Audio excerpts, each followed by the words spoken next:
Mr. Deputy Speaker, Sir, I thank the honourable members, Mr. Desmond Chu, Mr. Darrell David, Mr. Louis Ng, Mr. Seah Kian Peng, Mr. Gan Thiam Poh, Mr. Alex Yam, and Mr. Melvin Yong for their support and comments. Allow me to address the points they have raised in three broad categories. First, the regulatory powers of the registrar. Second, issues relating to credit co-ops. And third, facilitation and development of the co-op sector. Mr. Desmond Chu, Mr. Darrell David, Mr. Louis Ng, Mr. Gan Thiam Poh, Mr. Alex Yam, and Mr. Melvin Yong all supported strengthening the registrar's powers to protect the interests of co-op members. Mr. Gan and Mr. Yam even suggested further enhancement to the powers due to the concerns raised in their respective speeches. Mr. Seah Kian Peng highlighted some provisions in relation to the registrar's enhanced powers and raised concerns over possible overregulation. Before addressing these specific concerns, I would like to share our guiding principles. As a fundamental principle, my ministry upholds the fact that co-ops are owned by members who have common bonds. We recognize that the members may have strong attachment to their own co-ops. They choose their own leaders to manage the affairs of the co-ops. Hence, the registrar's duty is not to take over the responsibilities of the co-op's members and COMs. The registrar's duty is to regulate so as to protect members' interests and the co-op movement. Secondly, we take a calibrated approach in managing risks of the co-op sector.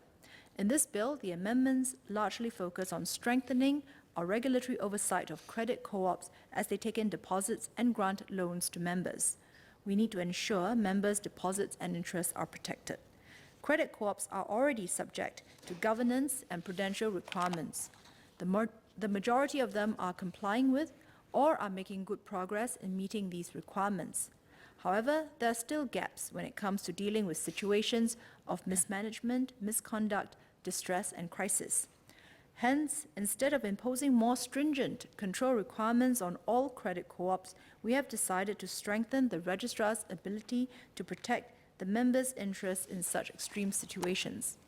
The registrar's powers in Section 94 and 94A, for example, are meant to protect members' interests and the co-op movement by maintaining stability, rectifying weaknesses, and strengthening organizational competencies in severe circumstances or after an inquiry.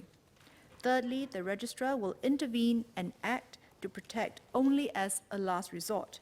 In other words, in situations of distress or mismanagement as described earlier. In addition, under the new regulations, the registrar will not wind up a co-op unless the co-op is insolvent, willfully fails to meet the minimum prescribed requirements, or if its operations run contrary to national security or the members' interests. Last, to ensure check and balance, due process and an appeal channel are provided for in the bill. Now let me go into the specific concerns raised by the MPs on the enhancement of the registrar's powers. Mr. Seah raised a specific concern that the registrar may modify the terms and conditions of a co-op's registration and subsequently wind up the co-op should it fail to meet them. We propose this amendment to cater for possible situations such as a co-op changing its social mission or business activities, which may render the terms and conditions of its registration no longer relevant. Hence, there is the need to make the modification. Any decision to wind up a co-op on account of failure to meet a registration condition would only be in an extreme case where significant risks to its members or society have been identified and also after due process. Mr. Louis Ng asked whether in the spirit of increasing transparency, the registry could disclose the modified terms and conditions to the members and even the public. We agree with Mr. Ng that for greater transparency, a co-op should disclose pertinent information to its members. Hence, we will require the co-op to disclose information on any new or modified terms and conditions to their members. However, given that co-ops are membership-based organizations, there is no necessity to disclose such information to the general public. Two members have also highlighted the amendment in which the registrar may appoint up to 2 individuals to serve in the COM of a co-op.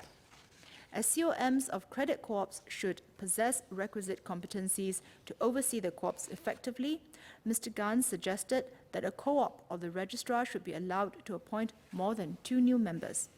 As co-ops are essentially membership-based organizations, we recognize that the leadership must have the support of the members through open and fair elections of officers during the general meetings. However, we recognize there is a need for additional injection of competencies and diversity.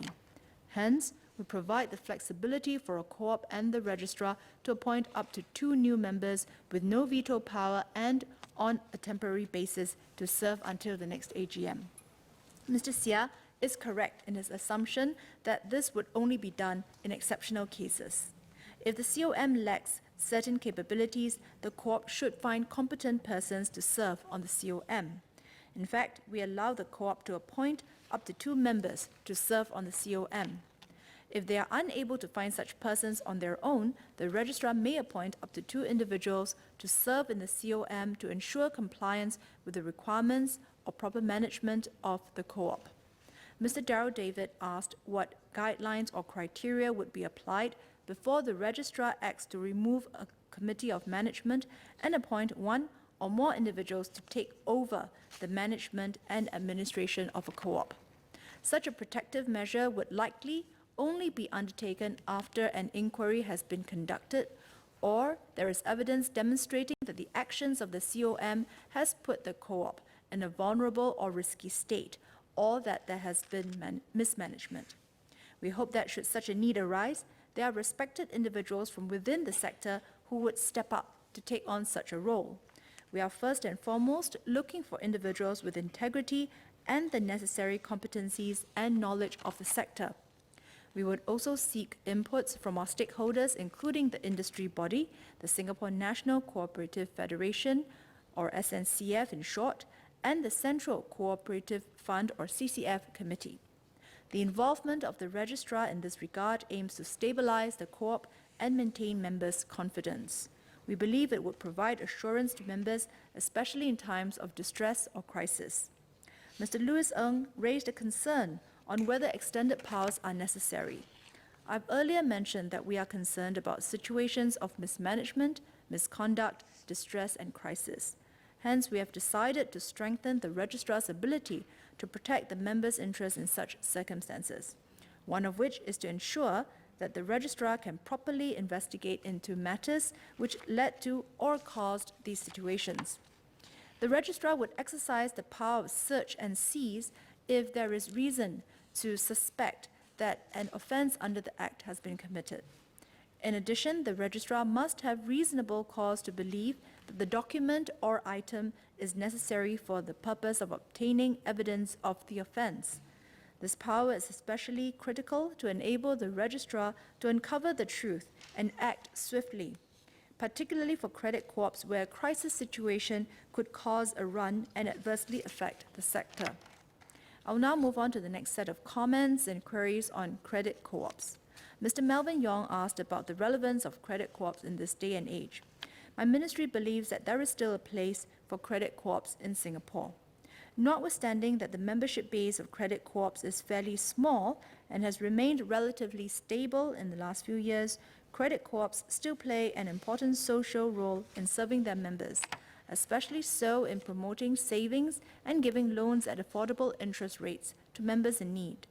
As co-ops are less profit-driven compared to financial institutions, they are more willing to go the extra mile for their members by extending loans to lower-income earners and rescheduling members' loans to help them tide over difficult periods.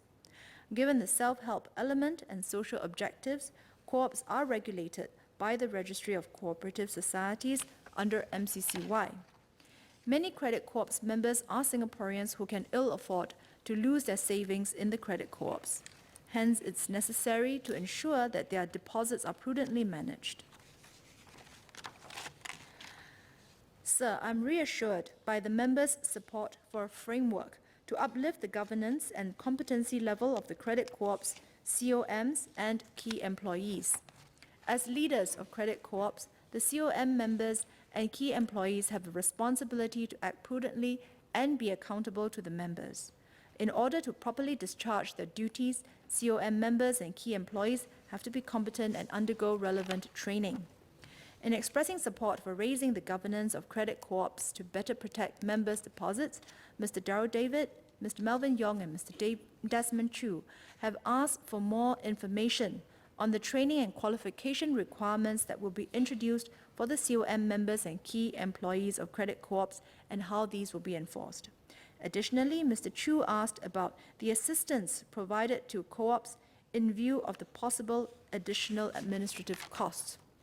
The registry has worked with SNCF to develop a customized training program for all COM members of credit co-ops. The training program covers topics such as governance, internal controls, regulatory requirements, and best practices. This training is heavily subsidized by the CCF. The minimum competency standards we will introduce through subsidiary legislation, which comprise a number of years of relevant work experience as well as minimum qualifications, will be applicable to selected key officers such as a member of the Audit Committee, the Chief Executive Officer, and the Chief Financial Officer. As credit co-ops vary in size, we have applied a tiered approach in implementing the requirements. While we raise the bar, we also ensure that support is provided to the sector to assist them in meeting these new standards. For example, subsidy schemes under CCF have been revised to provide more financial support to the credit co-ops to undergo training programs. A transition period of 3 years is also granted to existing officers to meet the new requirements. Mr. Alex Yam asked whether there are other action plans besides instituting qualifications and training requirements for the key officers. We have in fact updated the Code of Governance in 2016 and provided a self-evaluation checklist which credit co-ops will be required to submit to the registry. In 2017, the registry and SNCF further developed specific guidelines on internal controls, loans management, and investment management, which will be rolled out to the credit co-ops this year to strengthen their capabilities and processes. Hence, we will work hand in hand with SNCF and all the credit co-ops key officers to support them on this journey of upskilling. Mr. Yam suggested that persons related to the COM be barred from holding management positions in their co-ops. We would like to share that while some COM members may be involved in the operations of their co-op, the Act requires the majority of a credit co-op's COM to be independent. A credit co-op's audit committee shall also comprise at least 3 members who shall be independent of the co-op. Additionally, all COM members must disclose any conflict of interest. In the Code of Governance, it is stated that a credit co-op should have policies to manage conflict of interest. For example, a COM member with conflict of interest should be excluded from the relevant discussions. The Code also states that the roles of the COM and key staff officers should be clearly defined. In addition, the chairman and the CEO should be separate persons to ensure an appropriate balance of power, increased accountability, and greater capacity of the COM for independent decision-making. On Mr. Yam's suggestion for no duplication of COM in co-ops, we are conscious that such a requirement would have trade-offs and implications for the sector. Notwithstanding, we will consider the matter and discuss with our stakeholders in our next review of the Code. Mr. Gan suggested that deposits in credit co-ops should be covered by deposit insurance.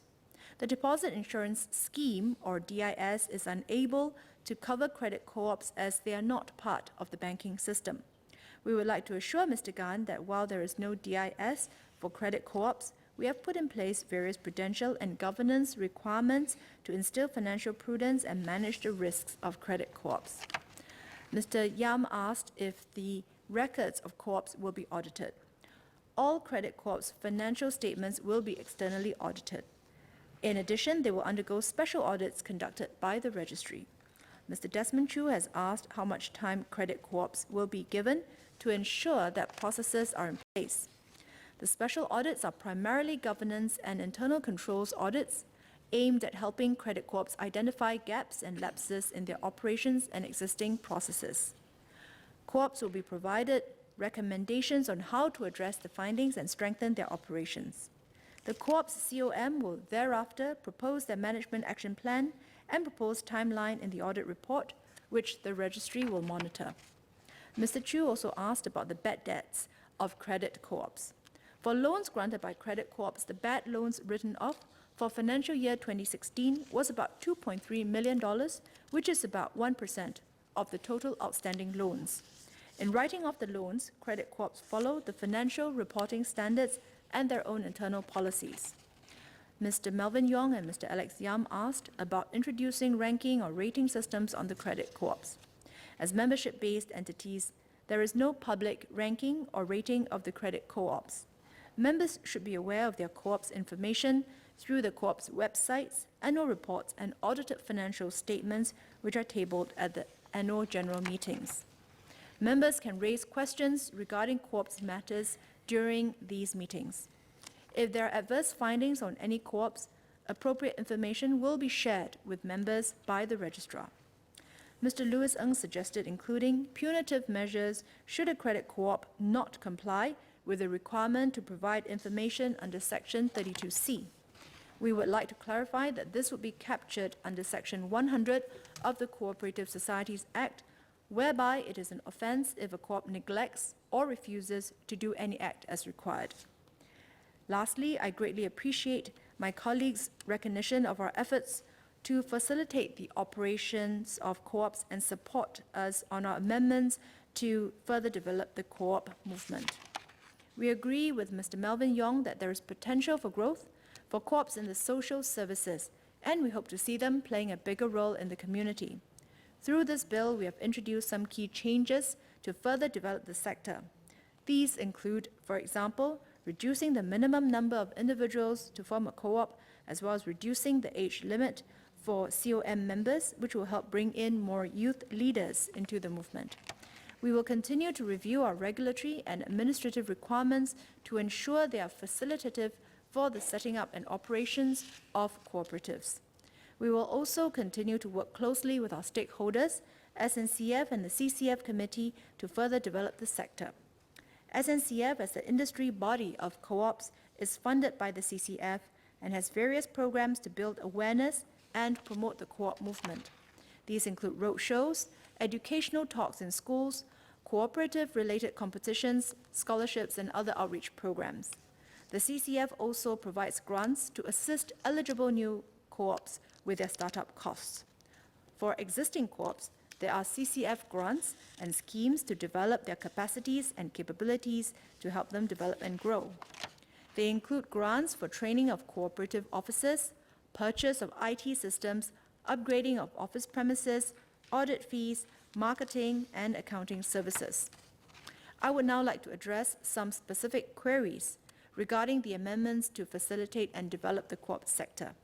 On the lowering of the minimum age for a COM member from 21 to 18, I would like to clarify in response to Mr. Melvin Yong that this is primarily to facilitate the participation of tertiary students in university co-ops, for example.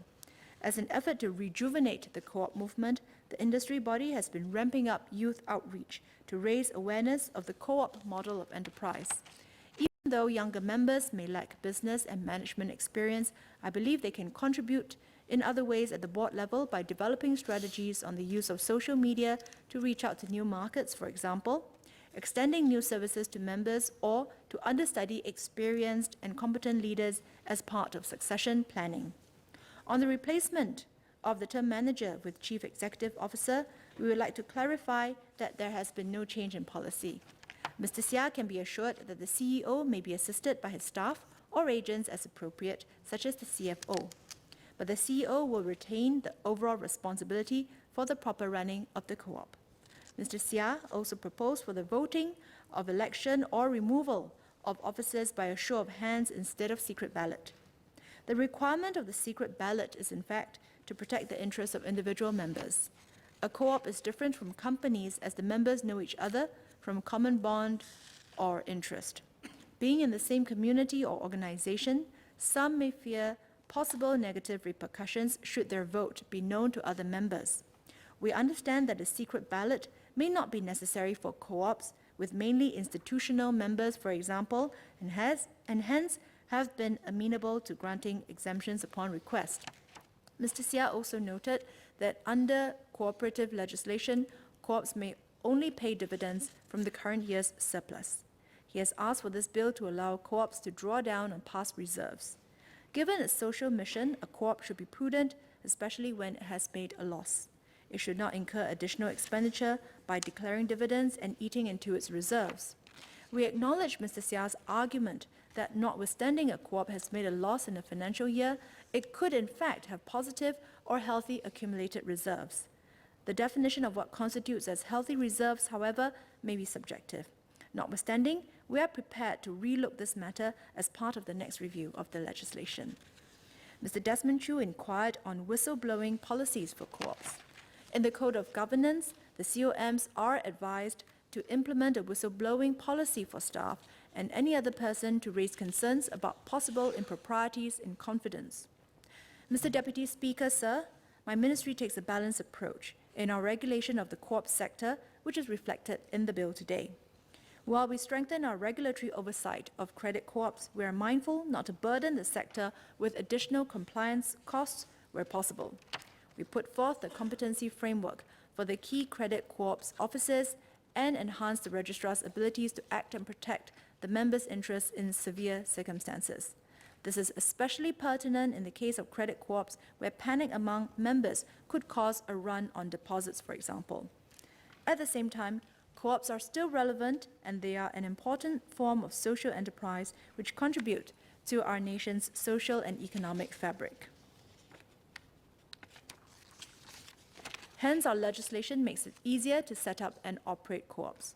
We hope to see more and better co-ops in various sectors such as social service, silver, and youth, thus making a positive difference to the lives of fellow Singaporeans. Mr. Deputy Speaker, sir, I beg to move.